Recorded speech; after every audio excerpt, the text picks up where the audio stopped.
You're listening to Systemic Error Podcast. The failure was designed. Military experts issue dark warning about path forward after new strikes. Last turn, based on an article by Benito L. Kelty.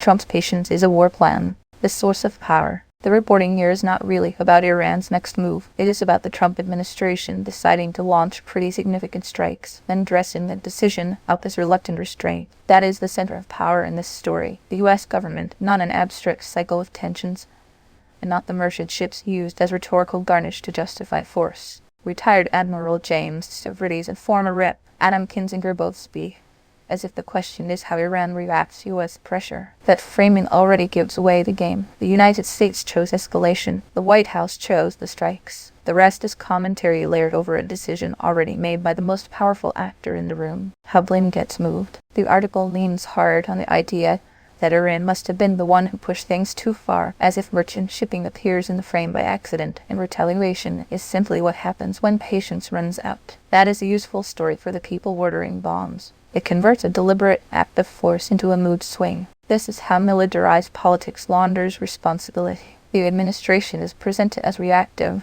almost medicinal, while the consequences are treated as the fault of the target. Trump's patience becomes a substitute for policy. But patience is not a doctrine. It is a pretext. Once strikes are launched, the relevant question is who authorized them and what they are supposed to accomplish, not whether the target got the signal.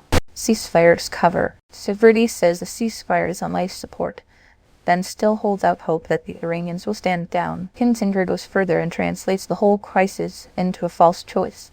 Escalate until Iran gives in, or walk away and surrender the Strait of Hormuz and nuclear material. That is not analysis. It is coercive storytelling. It treats military pressure as the only language available and recasts diplomatic failure as proof that more force is needed. The actual policy question is narrower and uglier.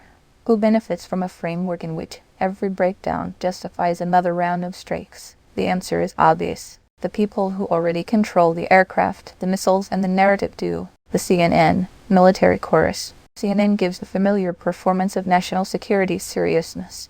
A retired admiral, a former Republican congressman, a grave tongue, and a cascade of strategic speculation. What it does not give is accountability. There is no serious interrogation of why the U.S. is escalating, what the strikes are meant to secure, or how quickly pretty significant strikes become open-ended war. That omission matters. The media habit of laundering state violence, the credentialed male authority, is not neutral. It narrows the conversation until escalation looks technical instead of political. It turns war into logistics and leaves the public with the illusion that the only real dispute is over tactics. What this pattern reveals, this is the same old imperial reflex. U.S. force is framed as reluctant, measured, and reactive, while everyone else is cast as the problem that made force necessary. The rhetoric of patience is doing the work here. It suggests moral restraint, while the state acts like a state that expects obedience. The larger pattern is straightforward. When American power wants room to move, it creates a story in which escalation is responsibility,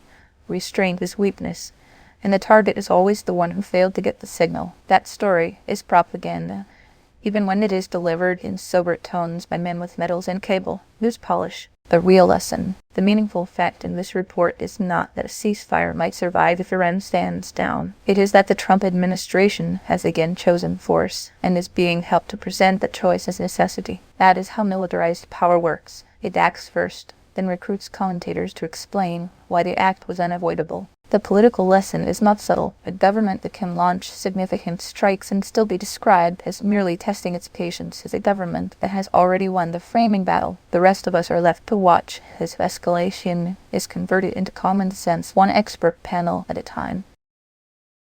You've been listening to Systemic Error. Thanks to Raw Story for today's article, with the automated voice of Libris. Thanks for listening.